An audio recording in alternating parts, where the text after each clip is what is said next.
Well, tie me to a pickle and throw me in the fryer. Welcome.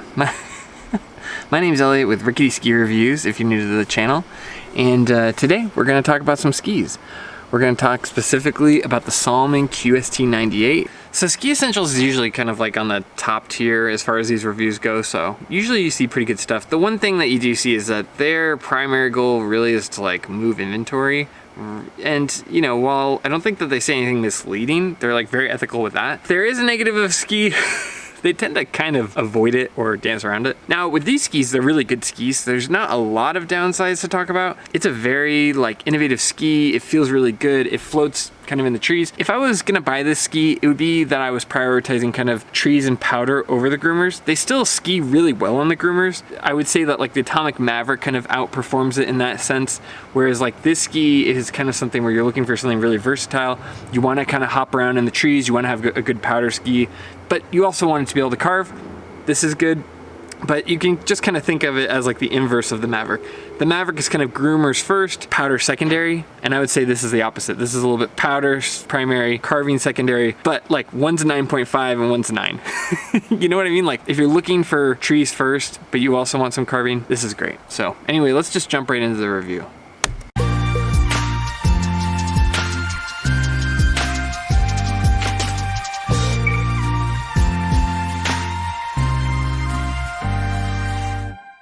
Hey skiers, it's Bob with SkiEssentials.com. Welcome to our 2024 ski test. We got a Salomon QST98 for you today. This ski returns unchanged except for this graphic update.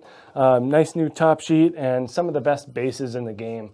You know, it's not a huge deal, but when a ski goes out of the way and does something like this, I think it just gives it an extra point or two in the category, especially for how good it skis. So take that for what you will. I really enjoy how they're being fun and playful with their graphics, and you know, nice and kind of subdued up top, and then wild and fun on the bottom. So good job by Salomon by, you know, just kind of advancing that graphic to the next level.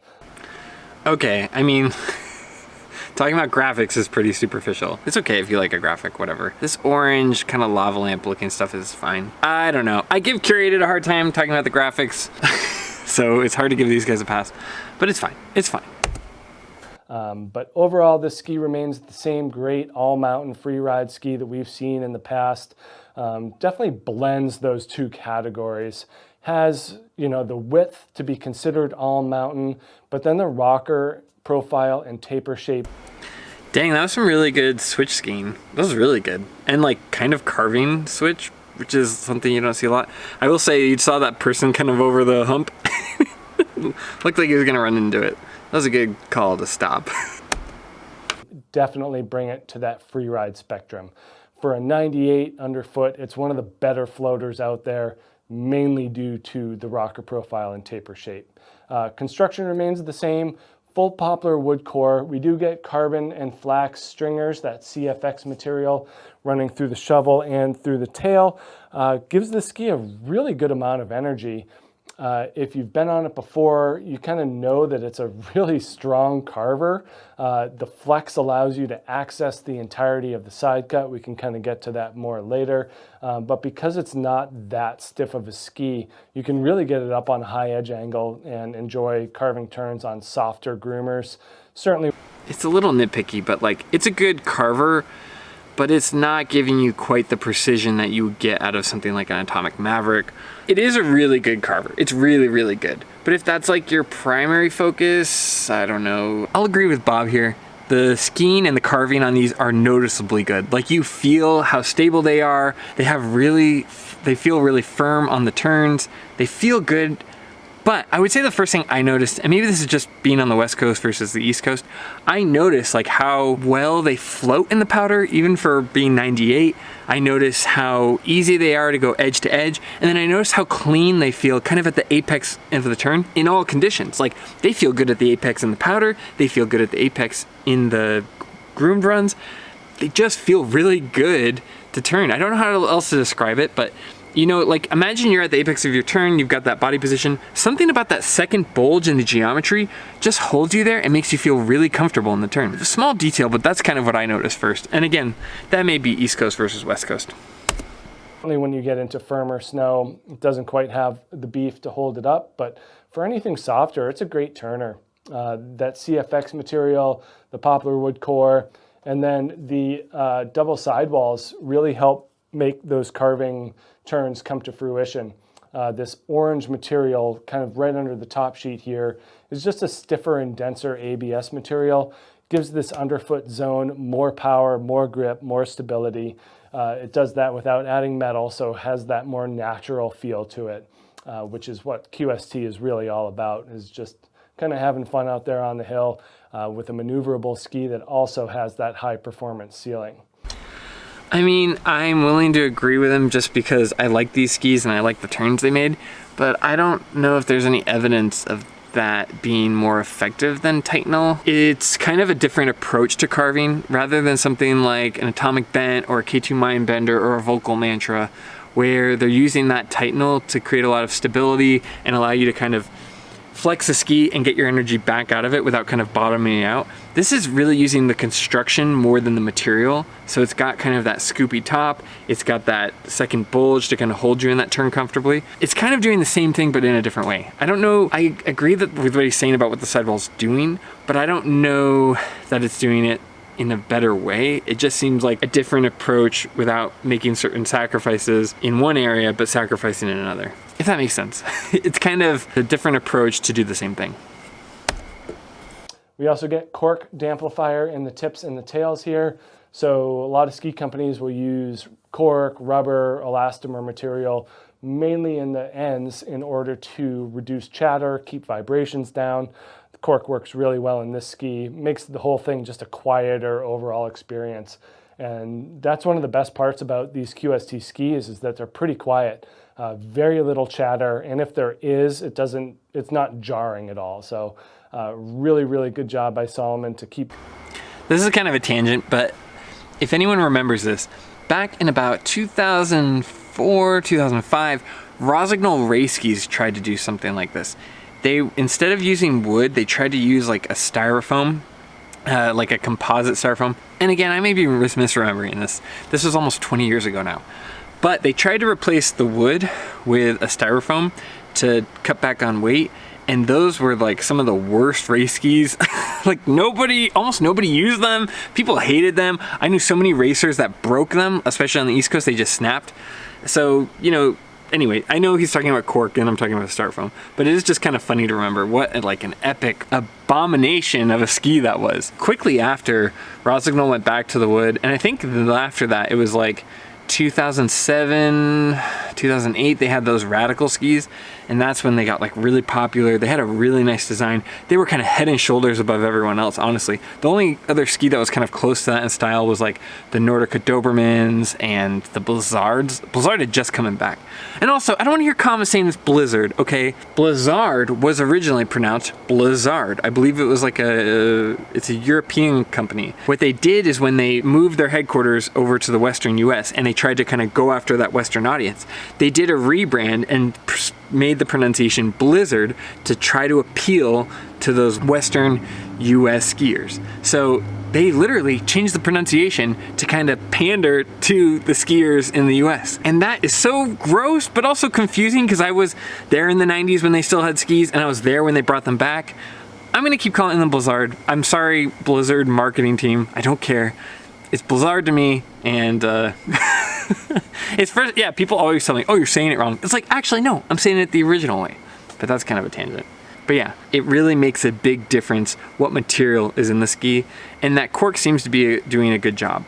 I'll tell you more once I've had my QSCs for longer, how that material holds up, but I've never seen anything bad about them as far as, you know, falling apart or anything like that. And I think Salomon has really like kind of perfected their craft with building out the construction of this ski.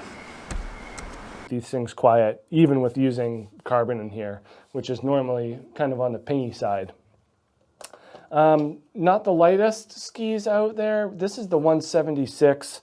Got it on the scale here at 1,883 grams. Obviously, those longer lengths will add some more grams to the scale. But, you know, for a ski without metal, that's kind of climbing up there in terms of weight, but the maneuverability and the playfulness of this ski definitely make it feel like a less hefty thing on your feet. Definitely doesn't feel like it's driving you. Skiers have a lot of control over this QST 98.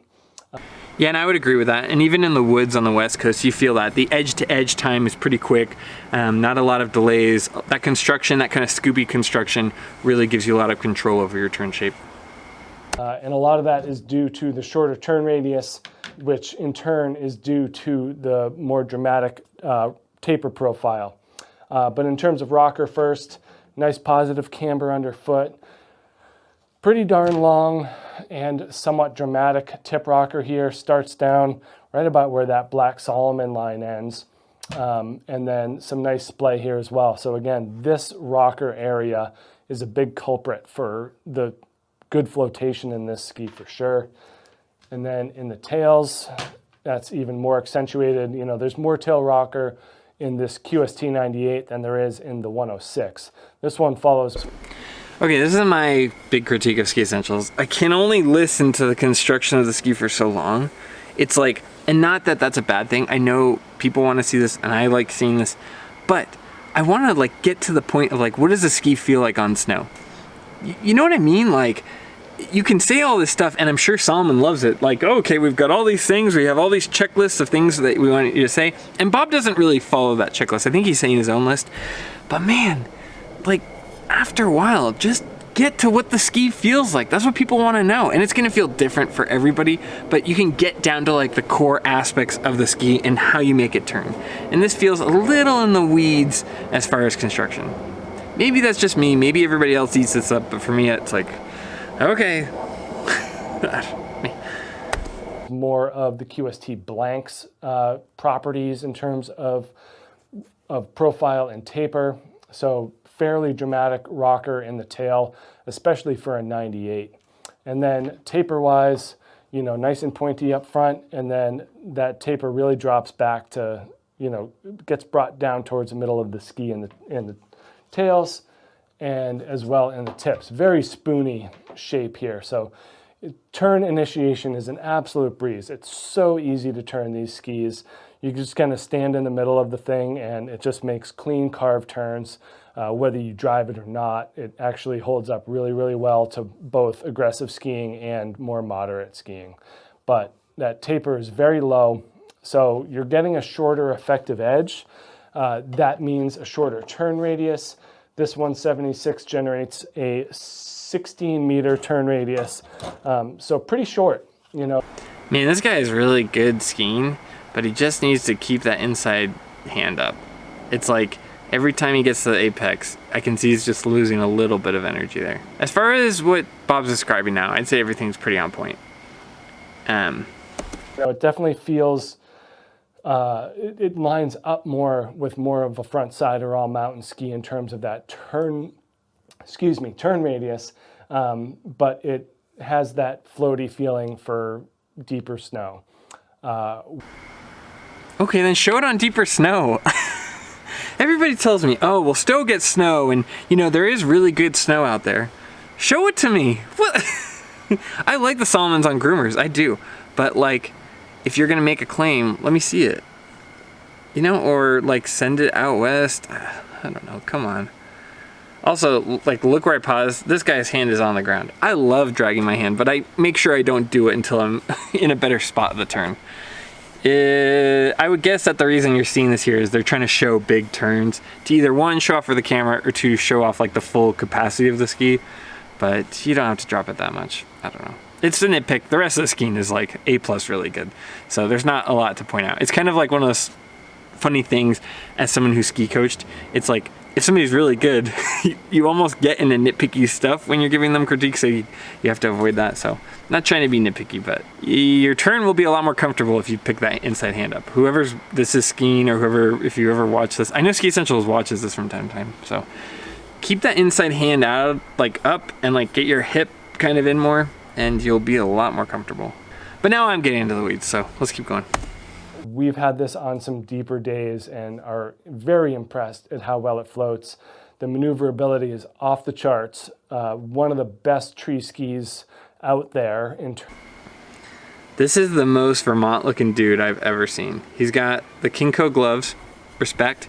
He's got the camo jacket, and he's got like the big basket, old school Scott poles. I mean, like, I grew up in Vermont, and this guy is definitely a local, which is fine. I'm not saying it's a bad thing. It's just, you learn to identify it when you grow up there, for better or worse.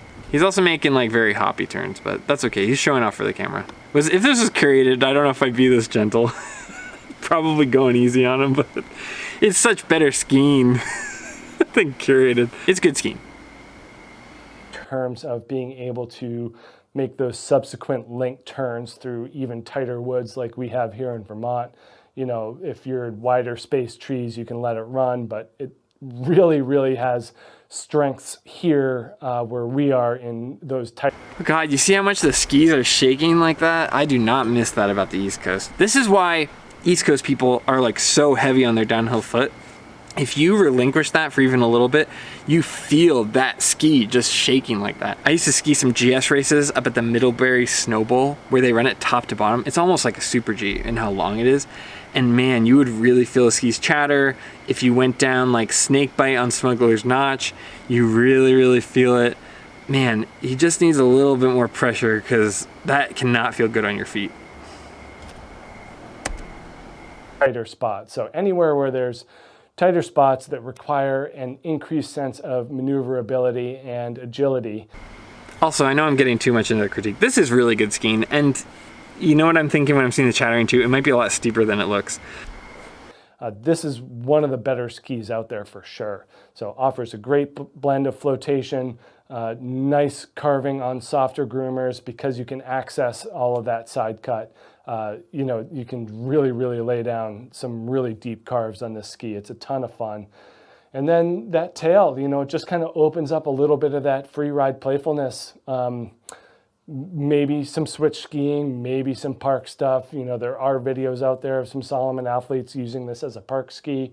Definitely has, you know, more of that directional free ride sense, but, you know, don't discount it from tricks from time to time, light switch skiing, stuff like that. Very.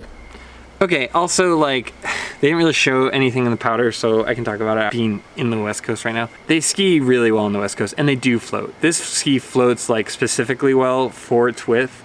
I know 98 is still pretty wide, but it feels a lot wider once you get into the trees. And then you don't feel the width in the turn. Like, it gets on from edge to edge so easily and so cleanly. It's amazing. I don't know if they're explaining it in a way that does it justice, but this ski can really ski cleanly in the powder. And it's hard because they can't really show that. Versatile. But make sure you check out this Salomon QST 98 here at skiessentials.com, and we will see you out there on the hill. Bye.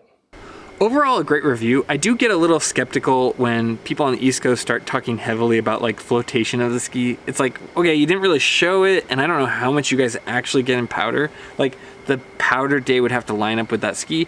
And if it is, are they really going to take the 98 on the powder when they have all these other skis to review, like the 106, the blank? Get what I'm saying?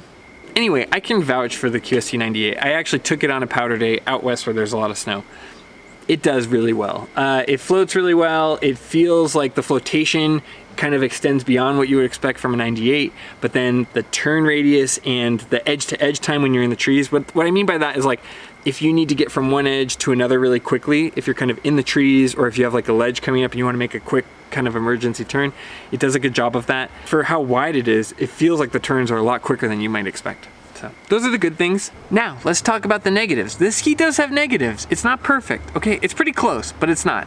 Where this ski can feel uncomfortable is if you've ever been on a pitch that's pretty steep and then the corridor gets really narrow and you can't totally round off your turns when you're carving. This ski will do a weird thing where it will kind of like double turn. It doesn't like to kind of make turns outside of its natural radius.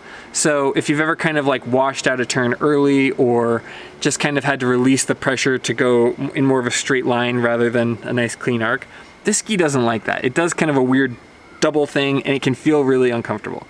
But that is like such a specific scenario, and you can live. Like, if you take it on a really narrow groomer, yeah, it's gonna feel uncomfortable. But you know what? So does almost like every other ski.